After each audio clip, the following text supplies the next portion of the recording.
Today, we're heading to Forestville, California, about an hour north of San Francisco, right next door to Santa Rosa. Let's go ahead and get into this. Around 3 o'clock p.m.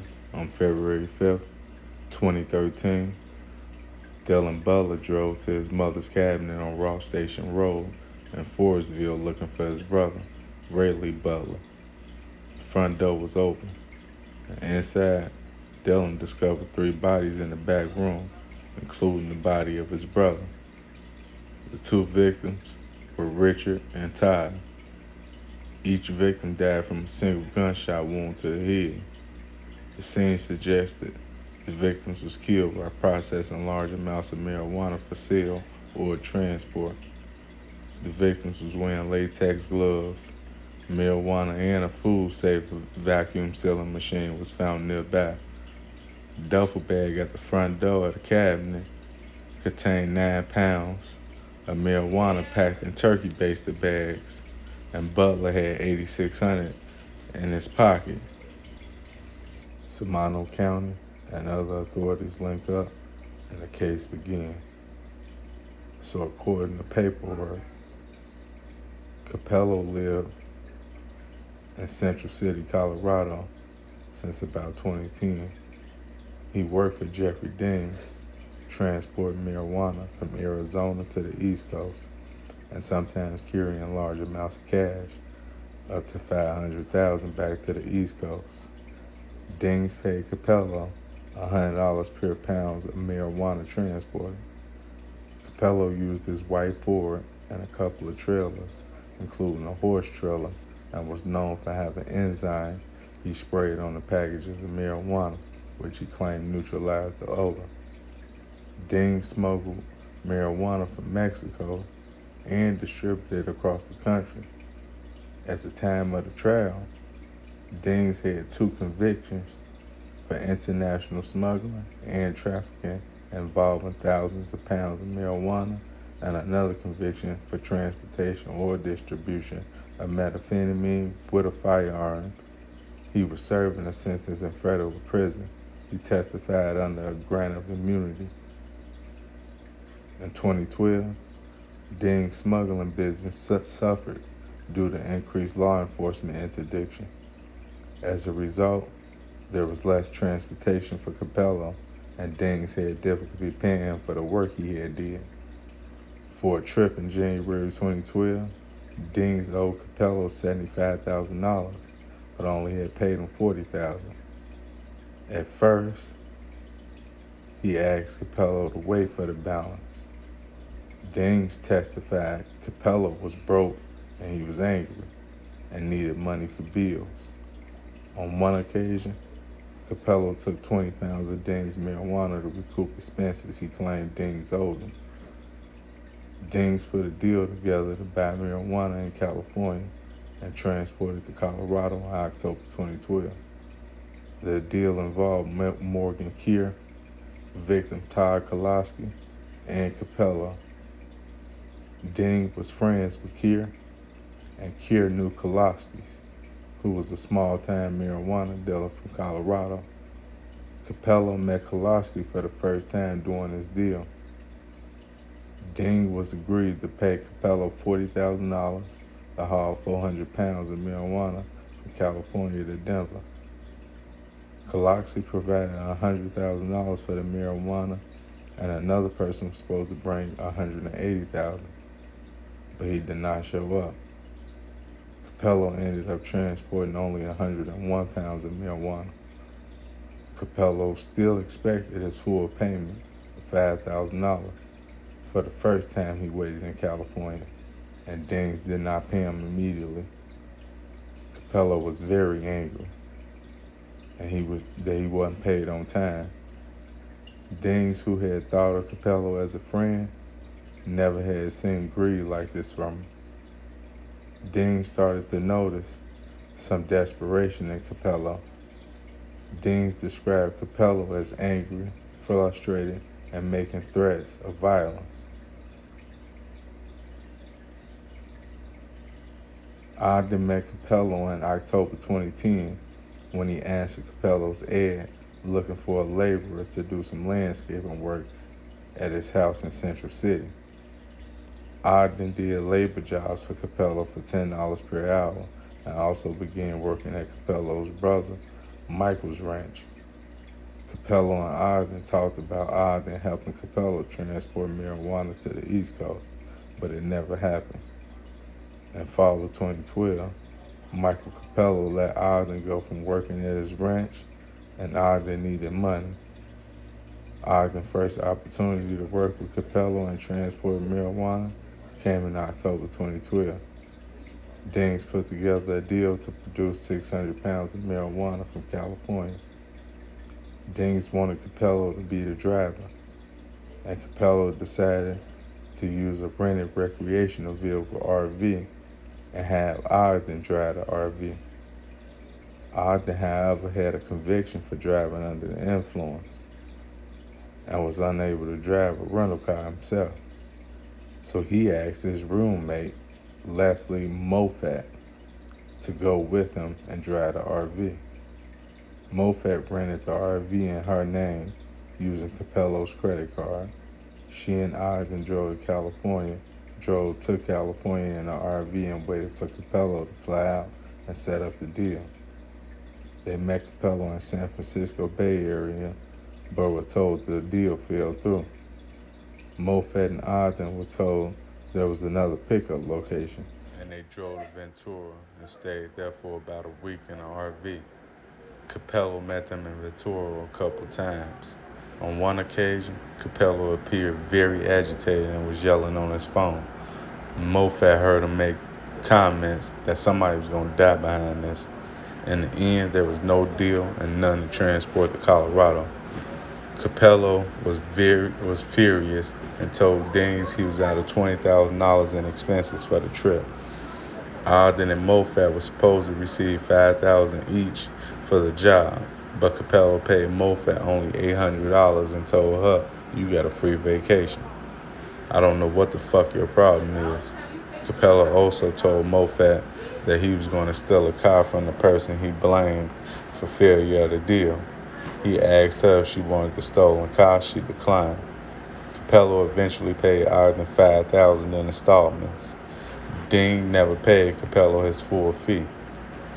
Ogden stopped doing odd jobs at Capello's house by August or September 2012, but they continued to talk about doing another transportation job so Capello could recoup his losses and Ogden could make some more money.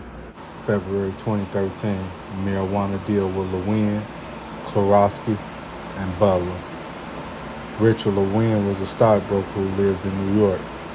Lewin also distributed marijuana in New York, some of which he purchased in Colorado. He would fly to Colorado with $50,000 to $100,000 in cash, buy marijuana, and have a driver deliver the marijuana to New York. Lewin met Klorowski in Colorado through a mutual acquaintance.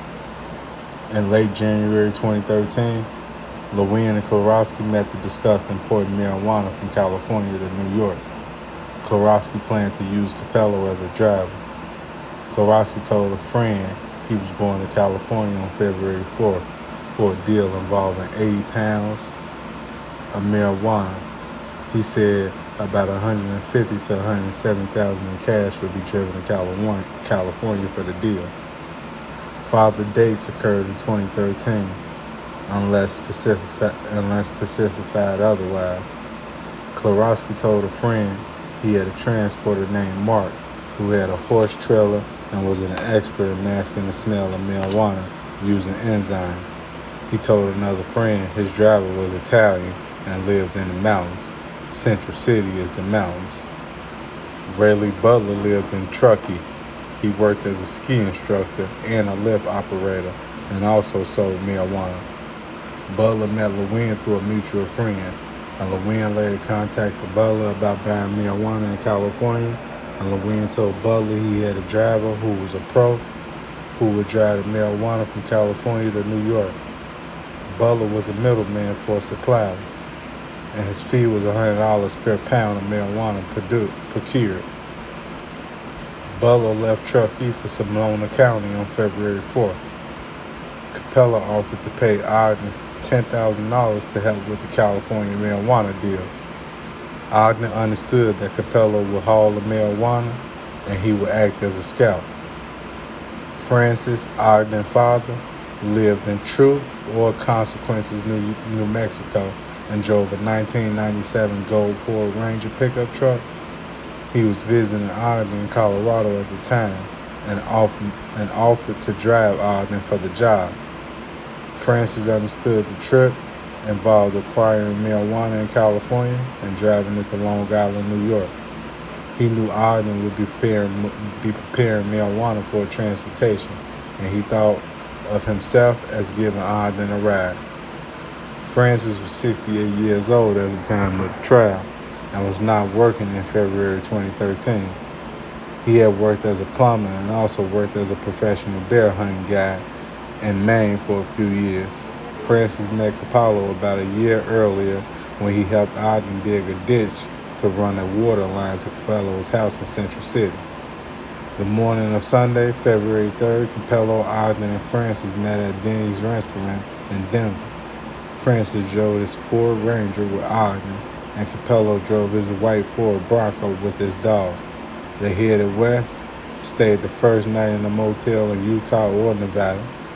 Ogden and Francis shared a room. Capello had his own room, and Capello paid for both rooms. The next day, Monday, February 4th, Capello, Ogden, and Francis arrived in Santa Rosa, California. Capello checked into a hotel on Santa Rosa Avenue, and Ogden and Francis checked into a motel 10 blocks away. Lewin and Klorowski flew into San Francisco the same day, and Lewin rented 2 rooms at the Sebastopol Inn. In the afternoon, Lewin and Klorowski went to a restaurant/bar in Sebastopol. Capello met them there, and they was introduced to Lewin. Capello, Lewin, and Klorowski sat and talked and drank at the bar for more than an hour. Then Butler arrived, and Lewin introduced Butler to Capello. The Dyers were not part of this meeting. The meeting among Lewin, Klorowski, Capello, and Butler was established by a surveillance video taken at the restaurant bar.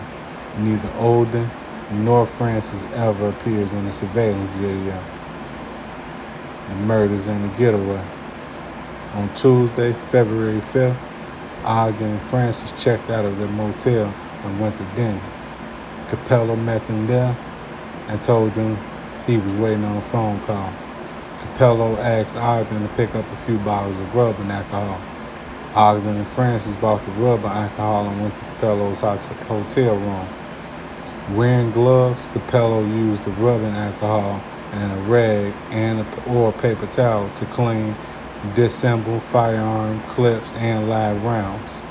Capello told Francis the rounds were special bullets that would go through almost anything and travel way faster than a .45 bullet was supposed to. After Capello received the phone call, he said everyone was ready to go. Ogden went to Capello and Capello's Bronco, and Francis stayed in the hotel room with Capello's dog. On the ride, Capello told Ogden he wanted it to seem like he had another person working with him. Vic, who was surveillance in the area for security purposes. Previously, Capello had mentioned to Ogden that he was paid based on how many people were in his crew. He talked about Vic, a fictional member of the crew who was supposed to be a security advisor. On the road to the deal, Capello said he wanted it to seem like Vic was in a van nearby scanning the area for electronic signals to make sure the police were not going to raid the deal. Capello and Ogden met Lewin and Klorowski and followed them to a little cabinet on Ross Station Road. Before Capello got out of the Bronco, he put the gun under his shirt behind his back. He pulled an ice pack out of the console and gave it to Ogden. At the cabinet, Butler came out and greeted everyone. Everyone was in a good mood, and they started to look at the marijuana, which was in large bags. Capello asked the men to take the batteries out of their phones and put them on the table, which they did. Ogden did not do so because he was supposed to be in contact with Vic. Ogden overheard Capello say to one of the men he would pick up $40-something thousand at his hotel. Ogden never saw any money in the cabinet. Ogden thought it was odd Capello had to get money from his hotel because he was under the impression Capello kept the money in a lockbox behind the seat in the Bronco. Capello implied during the trip that he was bringing $275,000 with him. Butler said they should have moved to the back room. In the back room, they tore open trash bags and laid them down to keep the floor clean. Butler had a sealer mill machine set up and started reselling the marijuana for airtight plastic bags. Ogden helped package the marijuana and spray it with the enzyme before it was sealed in another plastic bag. Everyone was wearing latex gloves. Capello stood and watched everyone else pack the marijuana. Capello and Ogden to check in on Vic, and Ogden got up and pretended to make a call. Ogden pretended to make a call with Vic 3 times. For the third fake call, Ogden got up and left the back room. He walked into the living room and heard 3 quick successful pops. He looked down the hallway and saw Capello and the dog in the doorway with his firearm extended and his gun in his hand. Ogden asked Capello, "What did you do that for?" Capello responded, "It was something that had to be done." Capello told Ogden to get the marijuana. Capello said he couldn't find one of the bullet casings and asked Ogden to look for the extra casing. Ogden brought the marijuana into the living room as Capello got the Bronco. Capello said to leave some of the marijuana behind so it would look like a weed deal had gone bad. Capello backed into the Bronco and up the front door of the cabinet. They loaded the marijuana and drove away. Ogden testified that each time he pretended to call Vic, he dialed his friend.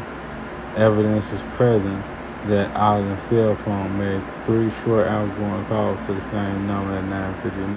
Capello checked out of the hotel. Francis and Ogden followed him out to the interstate highway. After about an hour of driving, they pulled off the road and stopped underneath an overpass. Capello said he couldn't drive with the smell of marijuana. They had not gotten very far in packaging the marijuana and spraying it with the enzyme when he killed Lewin, Klorowski, and Butler, and he wanted to put it in Francis' truck. They transferred the marijuana to Francis' truck, and Ogden and Capello threw their gloves down the storm drain. They drove a short distance. Capello pulled over again, and Francis and Ogden followed. Capello cut the black vinyl bra off the front of his Bronco and threw it down a small ravine. He took the tire cover off the back of his Bronco and put it inside of his vehicle. Capello had tied up his clothes and his jeans, and he had threw a bundle over the fence. The gloves, the vinyl bra, and the bundle of gloves were later recovered when Ogden rode with law enforcement and pointed out where these items had been disposed of. DNA matching Capello's DNA was found on his gloves and clothes. Capello and his Bronco and Francis and Ogden and the Ford Ranger returned to the interstate and headed to Colorado. Francis and Ogden spent the night at a casino on the Utah border. In Colorado, Capello had Francis and Ogden meet him at his girlfriend Jennifer Rogers' house in Central City. They unloaded the marijuana from Francis' truck and put it in the living room. There were 69 pounds of marijuana.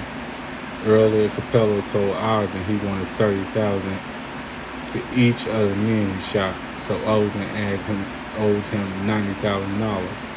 Now at Rogers' house, Capello told Ogden to sell the marijuana for the money he owed. When Capello returned from his trip to California on the evening of Wednesday, February 6th, his girlfriend Rogers found him very nervous and very agitated. Capello packed up his things from his house and went to Rogers' house. He told her things went terribly wrong, and he needed to make sure the money did not have any prints that might connect him to people in California. Capello stayed up all night washing the money that he bought back by washing the bills in a sink full of hot soapy water. bills were all $100 bills, and Capello alluded to the amount being around $100,000. He said he was washing the money because it might have risky prints on it. The next day, Rogers went with Capello to his brother's Mike ranch, and Capello took the money into a garage unit at the ranch. Rogers stayed in the truck and did not see what he did with the money. On another occasion, Capello was driving on Highway 119 with Rogers, and he pulled a gun magazine out of his bag and told her to throw it. He pulled out 2 boxes of bullets and opened them. Rogers thought one of the boxes was missing 4 bullets and the other box was full. She threw out some out of the window, and he told her she wasn't throwing hard enough. Capello threw the rest out of the window. He had her throw the boxes in the trash can on the road. On February 7th or 8th, Capello told Rogers that he would be going to Brazil and he would contact her later. Arrest. Capello was arrested February 14th in Mobile, Alabama, inside of his Bronco. Police found 3 passports, a Colorado driver license, and a driver license from Brazil.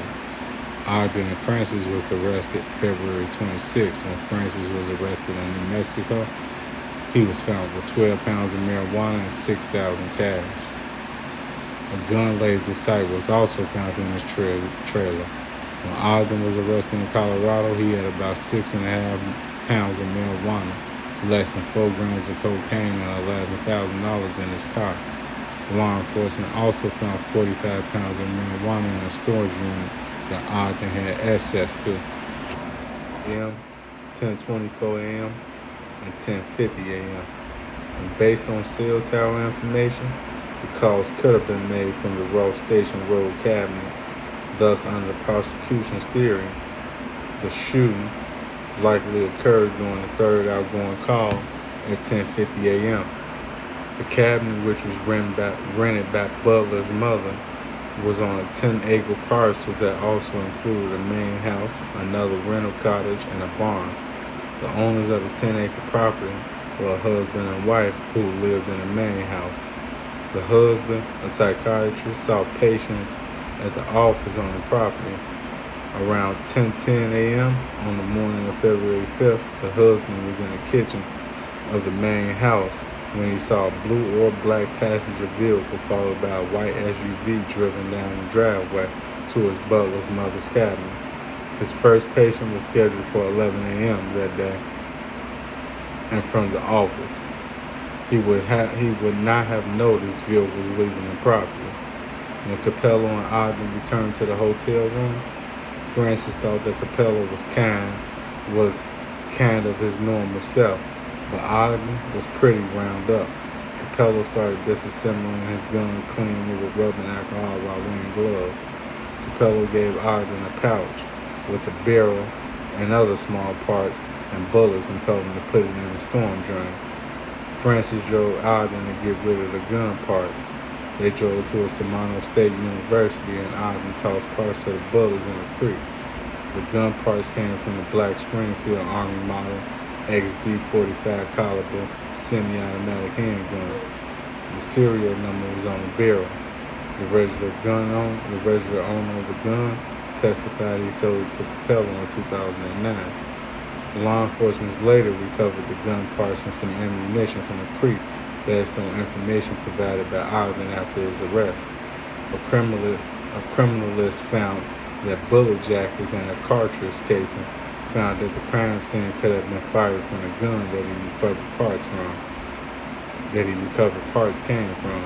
When Francis and Ogden returned to the hotel room, Capello had showered, shaved his beard, and changed his clothes. The jury found Capello guilty as charged and found all special circumstances and firearm enhancement allegations true. The trial court sentenced Capello to 3 consecutive terms of life without possibility of parole, plus 100 years to life in prison, plus a determinate sentence of 6 years and 8 months. After Francis testified, the trial court allowed the prosecution to play a prior consistent statement. Aya recorded a Francis interview with the law enforcement conducted soon after he was arrested on February 26, 2013. Likewise, after Ogden testified, the prosecution was allowed to play a video recording of Ogden's interview with the law enforcement conducted the same day, a prior consistent statement. Capello contends the trial court abused its discretion in allowing Francis and Ogden interview to be played for the jury in their entirety. We agree with Capello that those portions of the interview that were not relevant to rehabilitate credibility should not have been played for the jury, but he has failed to show prejudice from the error. Seeing this one hit different, right? It's Ray Lee, one of the victims, Ray Lee Butler. I ain't gonna say we was friends, but we was associates, good associates. You know, I met him when I used to be kicking it out in San Francisco, and you know we bonded, and you know we had a relationship. He was a real good motherfucker. You know, one thing I can say about him, he was a good person. You know, so that's why I said it hit different. I heard about it from my mans. Right when it happened, maybe about a couple months after it happened, somewhere probably like 2013, 2014, I found out about it. But, you know, it's just another one of the books, man. Like I say all the time, for young niggas or shit, you know, grown motherfuckers, when we, you know, have those weak moments mentally, or we going through some shit and we feel like, man, we gotta do something, you know, something quick to, gain monetary gain, you know, to take care of whatever it is we need to take care of. You know, like I said, you know, the reason I do these stories is to shed light on what do go down when, you know, you call yourself in the streets or doing something, you know, in the black market. Like, man, jail or death is, you know, definitely in the calling cause of this shit. So remember that whenever, you know, you get weak, or, you know, you just don't know nobody and you feeling like, man, I'm finna commit a crime.